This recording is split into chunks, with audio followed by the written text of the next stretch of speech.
Happy November, everybody. It has been such a crazy couple of months since the last video update that I have made. I have so many notes. Actually, it doesn't look like that many, but I have so much to share with you all, and I'm so full of excitement.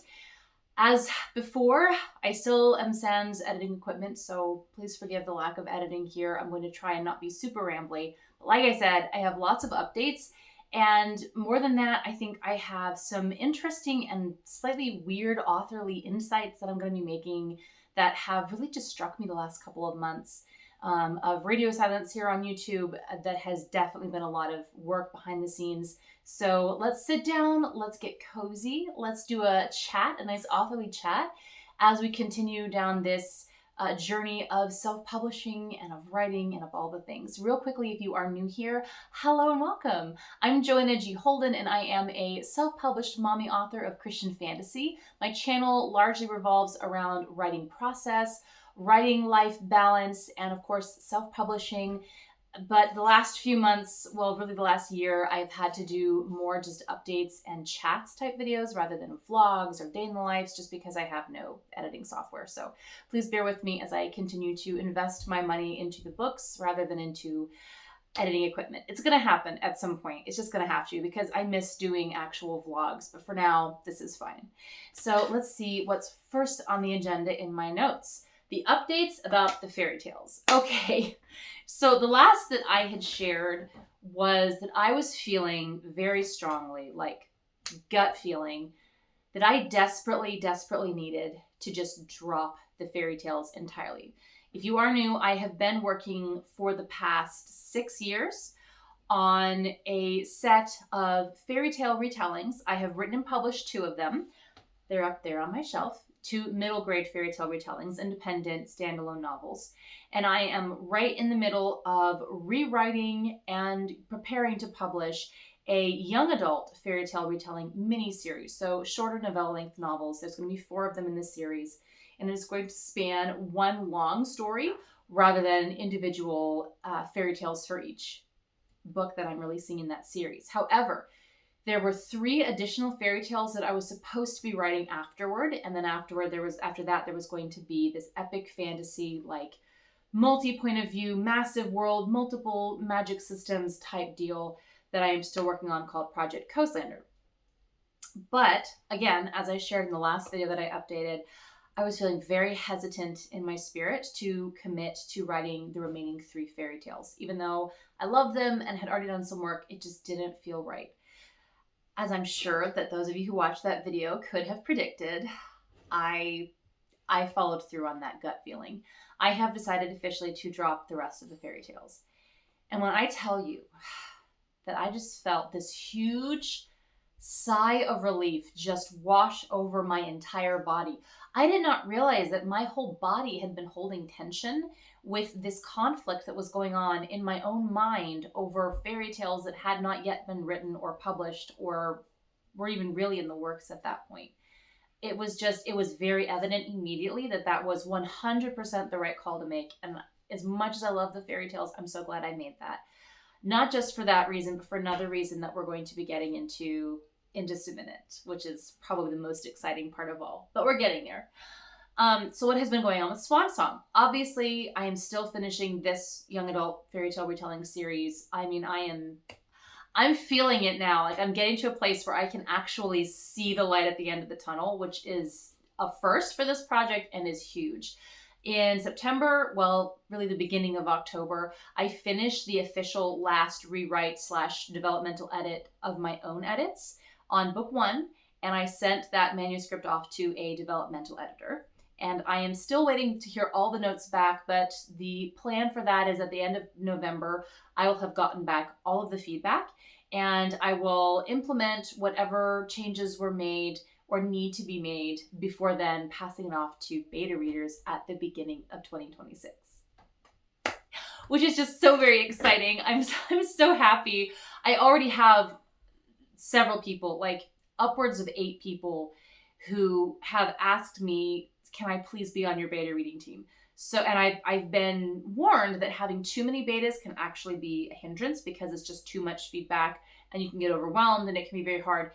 So I'm trying to figure out the best way to handle the beta reader situation. This is a first for me. I have not had this many people wanting eyes on the manuscript before.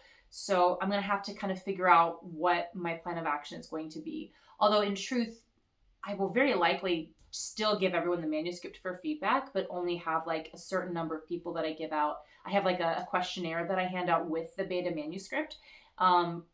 I don't know. Maybe I'll do everybody and I'll just bite the bullet and enjoy the moment, because I do want to hear what people think of the book. It's been going so well. But book 2 is very close to being finished. As I near the end of September, was it September?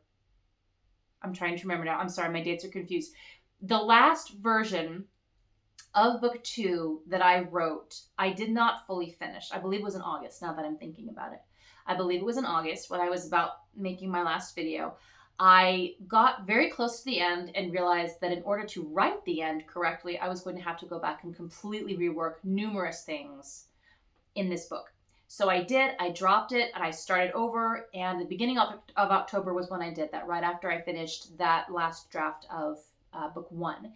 And it was very fast going at first. I did attempt an October writing challenge for 30,000 words and I failed miserably. I think I got like 17,500 or 200 or something like that.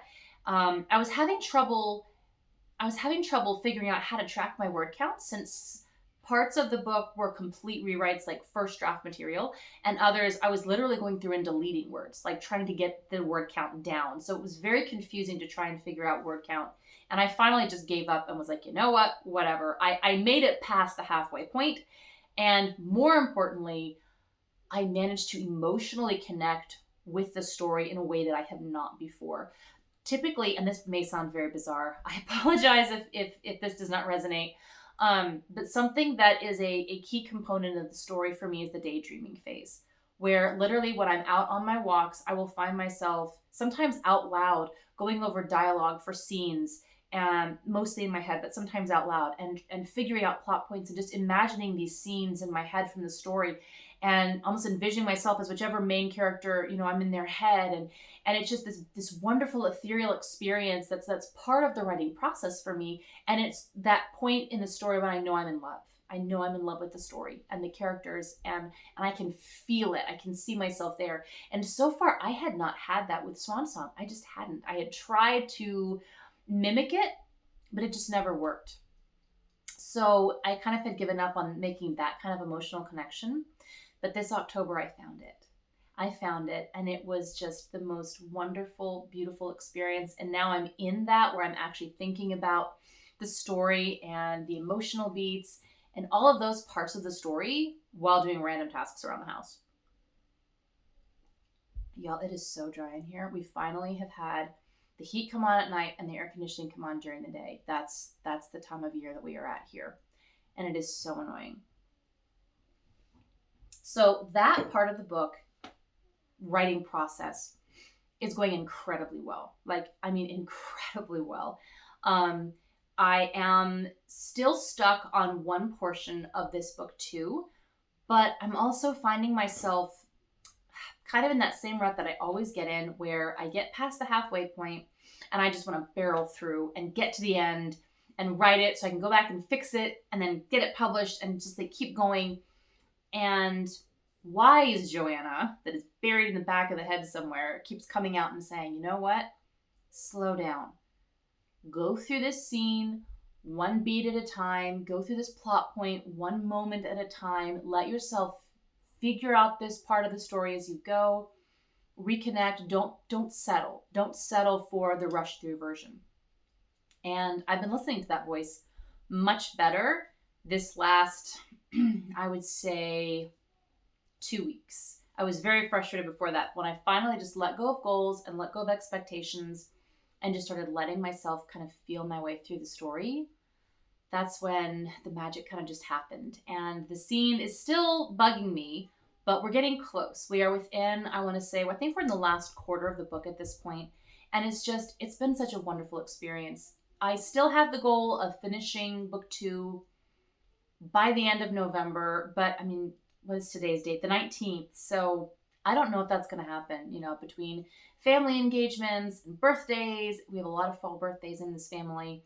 And also Thanksgiving is coming up right around the corner. I honestly don't know if I'm going to make it through to get to the end of the book. Not to mention I am still stuck on this scene and it's taking forever. So we're going to have to see. We're going to have to see how that goes. But ultimately, this book 2, is going super, super well. And I have not touched books 3 or 4. Another goal that I kind of had for the end of the year was to do a bare bones outline for books 3 and 4 and kind of start working toward that process, since I do want to stay a bit of like a book ahead. But yeah, we haven't gotten there yet. One thing that I did do though, that again, I'm going to keep using the word excited, but that's the only word that comes to mind to express how I'm feeling. One thing that I did get done that has been weighing on me, honestly, quite heavily for the past year and a half, ever since I realized that I wanted to break this one story up into multiple books, is that I needed multiple titles. So Swan Song is going to continue to be the name of the project, like the entire series, but each book is going to need its own title. And I have been struggling because titles are the bane of my existence. I hate writing blurbs. I would rather write a blurb than come up with a title, let alone 4 titles that all need to have a similar naming convention, that need to use enough popular keywords that people will recognize it and want to pick it up, but it can't be the same words that everyone's been seeing, all of the buzzwords, because then it will look like every other book out there. And I keep seeing authors pop up with books that they all sound alike, and I want mine to sound just different enough that people will be able to tell that they're different. So I actually came up with all 4 titles. Well, book number 4, still up for grabs, still trying to figure out exactly how it needs to be worded. But I am officially releasing the title for book 1 on social media at the end of the month. I've already revealed it to my newsletter subscribers like a full month early.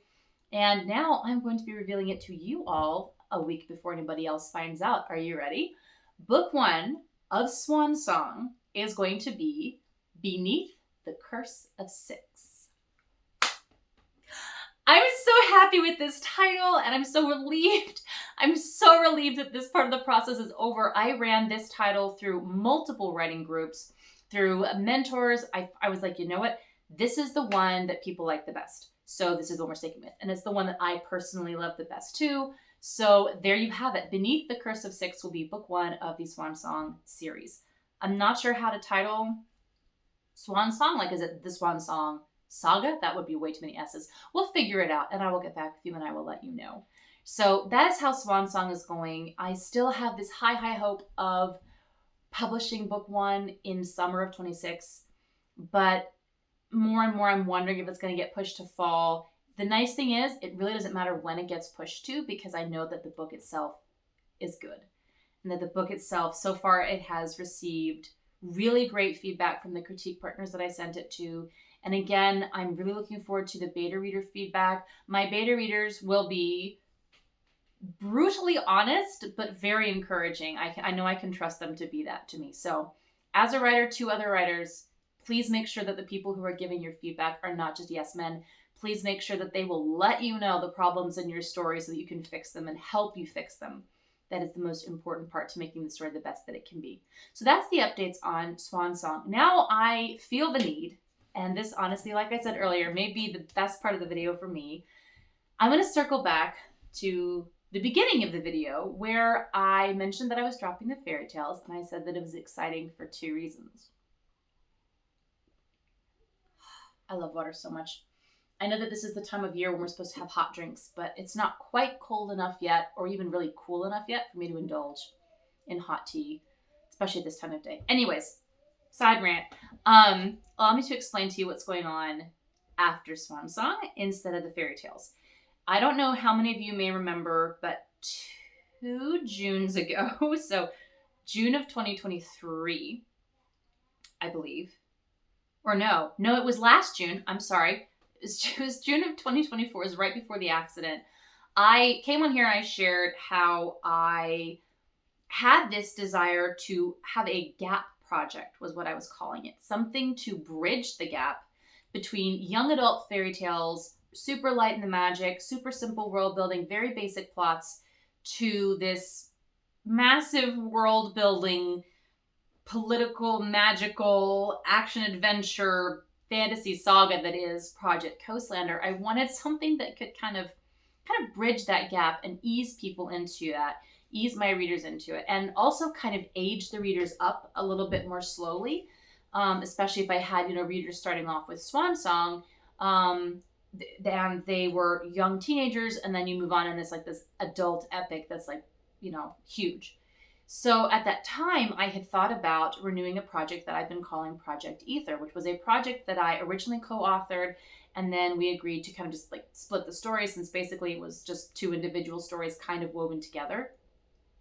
And I was going to take my half, and I had already figured out some ways I was going to rewrite it, and it was great and it was wonderful, and it would have been a good gap project. But the more that I thought about it, the more I realized that project is still super world building heavy, as in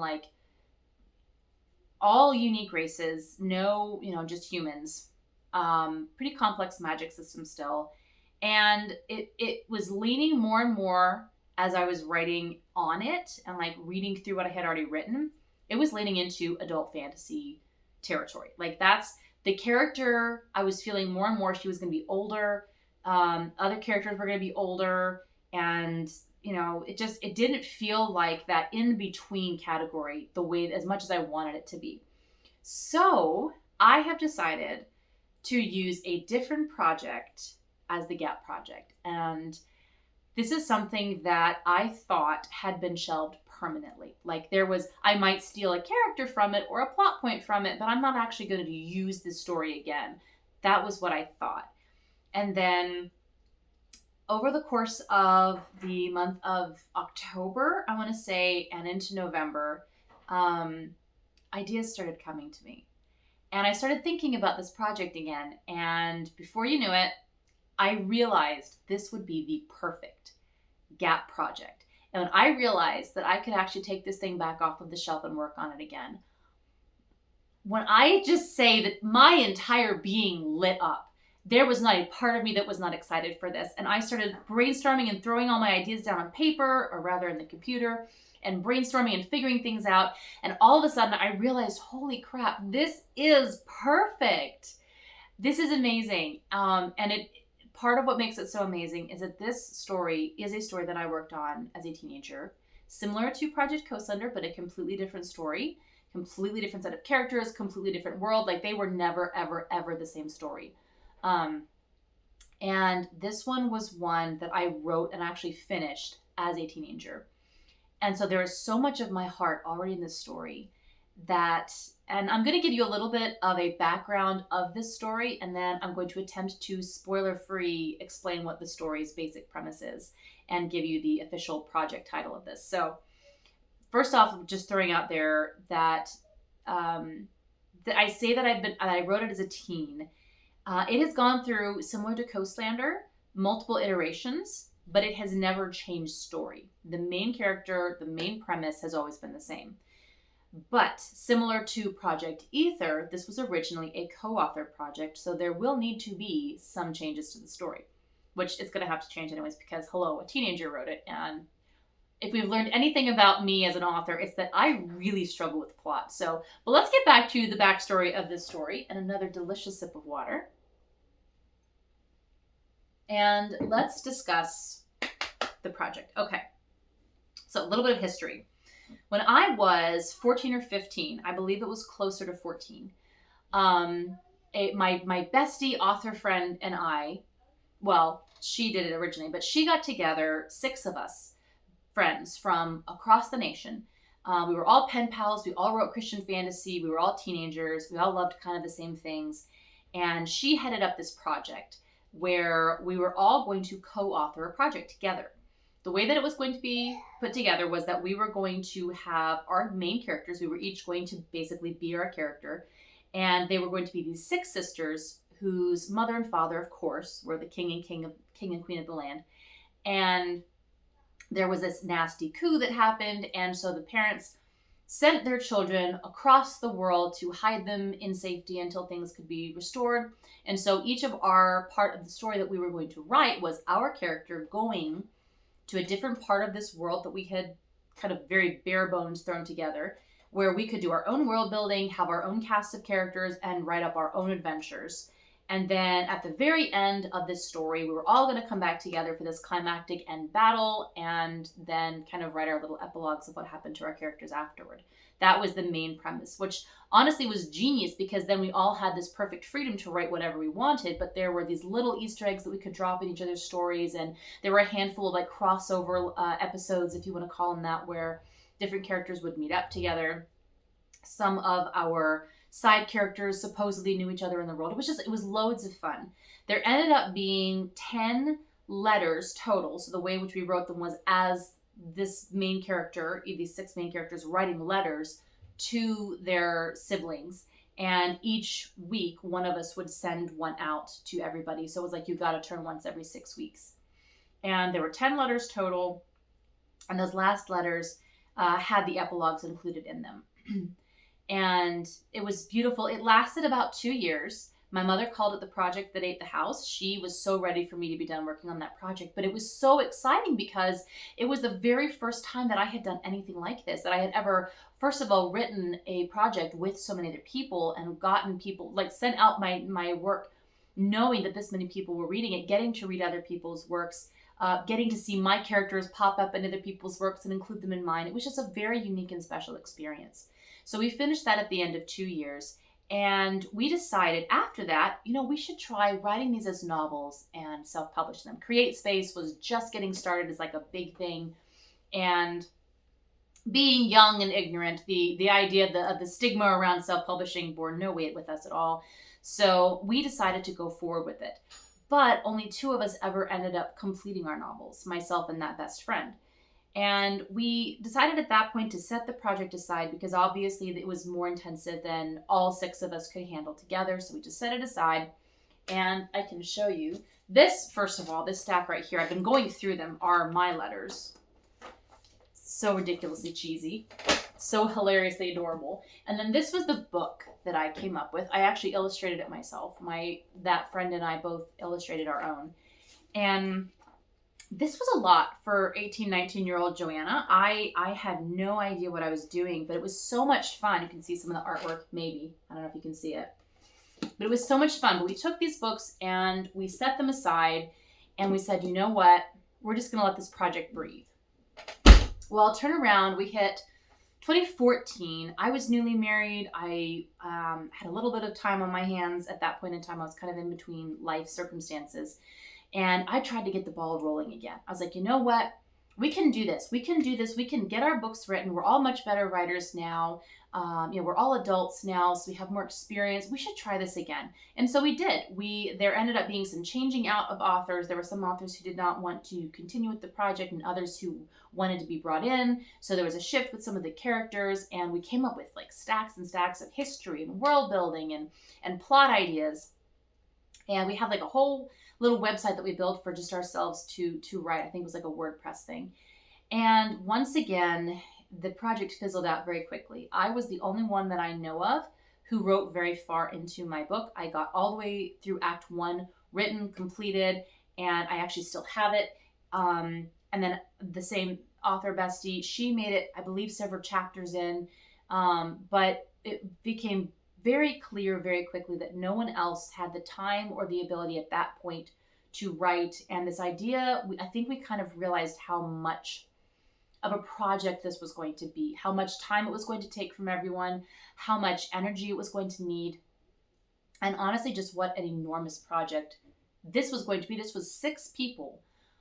Actually, it may have been 7 with varying backgrounds, vastly different lives happening, all trying to write these books together. It was a massive undertaking. So at that point, we officially nixed the project. We officially shelved it. We said, you know what? Let's do this. Let's everybody take their characters, their part of the world, and their part of the story. And you're free to use it however you want, but you can't use anybody else's stuff.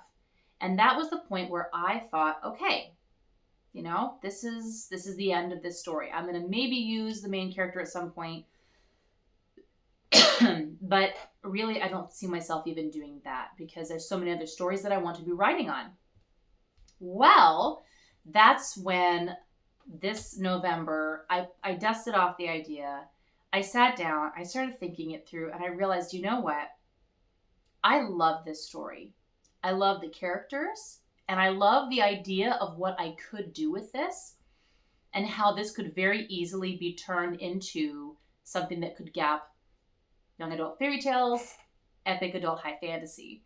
So are you ready for it? Let's talk just a smidge about this project. I'm not going to talk much. I've already been talking plenty, but I wanted to share just a little bit about it. So first off, the official title of this project right now, so the project name, not the title, we're not to the titling phase yet, is Project Queen's Pawn. And as of right now, it is estimated to be a duology. I have 2 parts that I know. However, given how much fun I'm having with Swan Song as a miniseries and the undeniable marketability and sellability, that's the right word, of series with multiple books, I might turn it into an additional miniseries with 2 seasons. So book 1 would become a little miniseries, book 2 would become a little miniseries. They would each be a season of this story. It's something I'm thinking about. And the main character, because of how things have worked within it, I have decided that this is going to be a new adult romantasy. I know. Romantasy has a bad name right now. There is a lot of it being generated. Not very much of it, unfortunately, is as high quality as a lot of readers would like. And there does seem to be a ton of spice, or some people call it smut, where the majority of the romance is devoted to sexually explicit scenes that a lot of people are kind of getting tired of. And I want to hit these problems head on. I want this to be a top-notch quality, fantasy-based, romance-based story that is like 50 each, right? 50% fantasy adventure, high-octane adventure, 50% romance. So there's a lot of romance in there, but it's still definitely not fantasy romance where the fantasy is just kind of a backdrop for the romance. There's a ton of plot, and that's where most of it's going to be based on, but the romance is woven in very tightly. So it's going to be new adult fantasy, or new adult romantasy. The main character's name is Adelie, which is the original character's name. And while the teenage Joanna wrote her as literally a self-insert, adult Joanna is going to be writing her a little bit differently. I don't have a lot of details that I can share. Again, I'm still trying to figure out what's spoilery and what's not. But the basic idea of this is going to be, quite simply, that this young woman who is in her early 20s is in the last member of a dying house and is desperate to save her family. So she tries to marry herself off for money and for land. And because she does not have much money and land, and her family has a bit of a taint on their name, no one in her nation will take her.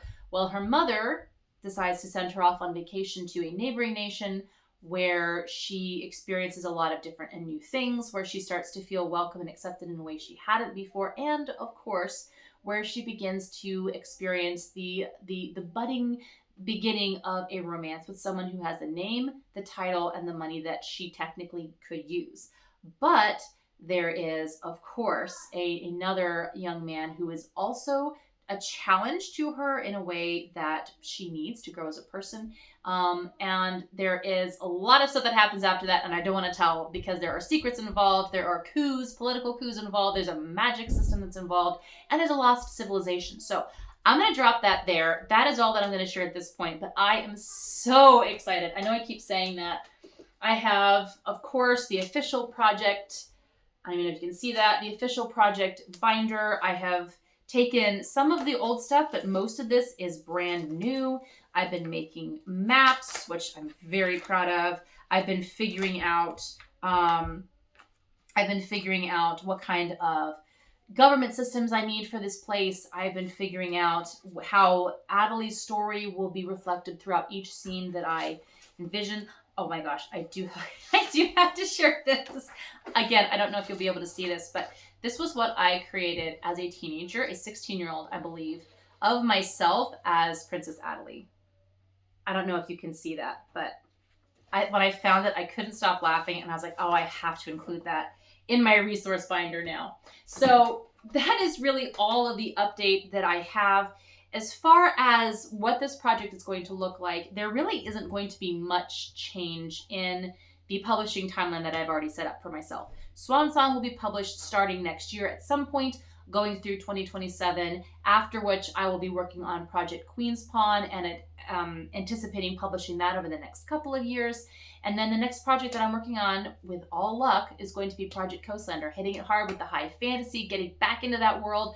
Of course, I'm going to be working on all of the projects behind the scenes. I've already done some work on Project Coastlander over the summer and over the fall, just little bits here and there as things kind of click into place. I cannot remember if I brought it up in the last video, but this marinating season over the past, I would say 6 years, where Coastlander has taken a bit of a back seat and only been brought out once in a while for serious work, has actually been the best thing that could possibly happen, because it is so big and it is so broad and it has changed so many times that it really needs time for me to fully understand everything that is happening with it and everything that I want to do with it. So it will be coming after Project Queen's Pawn, but for now, Project Queen's Pawn is going to be the next thing that I'm working on. And I'm going to say it one more time, I'm just so excited about it. But that's all that I have as far as an update. I had mentioned wanting to have some weird insights, and I think now might be a good time for that, although I know I have been talking for a bit. I did want to just kind of wrap up this video with this kind of this one weird insight as an author that I hope will be something that if you're going through something similar, maybe it will help you to feel seen and maybe a little less lonely in this weird, lonely writing life. But something that I have been dealing with for the past month and a half has been a shift in seasons. And not like a personal shift in season where, now I'm a mom of 4. My oldest just turned 11, so I'm dealing with a preteen in the house, which is crazy. It's not just the addition of more school subjects or getting more involved with co-op and church and all the different things. There's been this feel over this past 2 years of shifting and changing that I thought originally was caused by the combination of the mold poisoning that I had back in 22 that led to a mental breakdown and led to anxiety attacks and led to the whole 9 yards. And I've been healing from that. And then we had a baby and then the accident happened. I thought that all of those things jumbled up together were what were causing this feeling of displacement. And what I've realized over the last month and a half is that that's actually not it. Those things did happen. They were all not traumatic, but they were all big life events, and they did change me and shape me in different ways. But I am reaching a different season as an author. I have changed my writing styles a lot. I have shifted friend groups. So all of these friends that I had as a teenager that I've been talking about, I really no longer speak with any of them. Not that we're not speaking, but just that we're all busy and life has shifted. And these people that I was close and tight with, now we're all doing our own thing. And now I am invested in several other writing groups where we're quite tight knitted, and it's just a different group of people doing different things. And I realized as I sat down to work on Project Queen's Pawn and I was reading back through the old material and, just the waves of nostalgia, and you almost feel like crying just sitting there with all of the emotions happening, realizing that the people who walked with me through this story the first 3 times that I wrote it, they're not going to be here to walk with me through this. The fact that, there was so much of other people invested in this story, there was almost a sense of grieving, and not in a dramatic way, but this realization of a loss of what was and looking ahead to what's ahead. I'm 33 years old. That's not old at all, but it's a very different age bracket than when I was 21 and I was starting writing this story again, and we were going to do amazing things with it. Just so much has happened. I also, during this fall, realized that I'm kind of over writing challenges. It felt sacrilegious to say, but I think I'm done. I realized that I am already every month maxing myself out with what I'm capable of, and it is not 50,000 words in a month, and that's okay. And it's not drafting a brand new draft every month, and that's okay. And so doing writing challenges where I'm trying to figure out tracking my words, and I'm trying to keep updates, and it felt fatiguing, and I felt so over it. And again, it felt like that was a part of something that I've not become superior to, but just that I've outgrown. This served me really well for years and years. And now I'm moving to a different set of helpful tools and of writing aids that will assist me that do not any longer include this kind of writing challenge. I don't know if I will come back to nano-esque writing challenges or if I'm done for good, but right now it just feels like that's not something that I want to accomplish. This last October, I think, really sealed it for me when I realized that rather than helping me, it was actually distracting me. It was stressing me out. It was taking my mind off of the story, which is what it's all about, and I wasn't getting more done, I was getting less.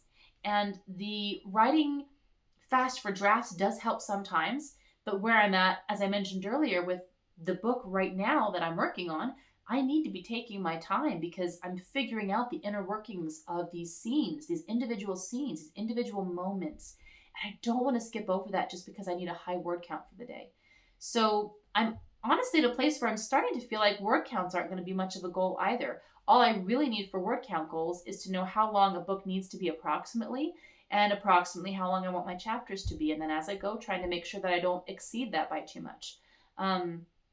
So those are just some thoughts. Let me know what you think in the comments. If all of this is just a bunch of baloney and all up in my head. But those are the thoughts that I've been having. Those are the projects that I've been working on. And as I head into the end of the year, I'm sure that I'll be coming out with a video at some point. I don't know if it will be soon or not, but just discussing what I've accomplished this year, but more importantly, what I've learned this year. And heading into 2026, what are some of the things that I'm envisioning for this year? What are some of the challenges that I'll be facing? I love listening to author goals videos, so I'll try to put something up for that. But yeah, let me know in the comments what you're working on and what your feelings are on the seasonality of writing and all of those things. Hey, you know what? I'm almost done with my video. Can you please stay right there? Can you wait just a minute and go in the bathroom and I'll be right there, okay? I already want to. I know. Can you go in the bathroom and wait for me? I will be right there. I love you all so, so much, and I hope you have an amazing rest of the weekend writing, and I will see you all in my next video, whenever that may be. Bye.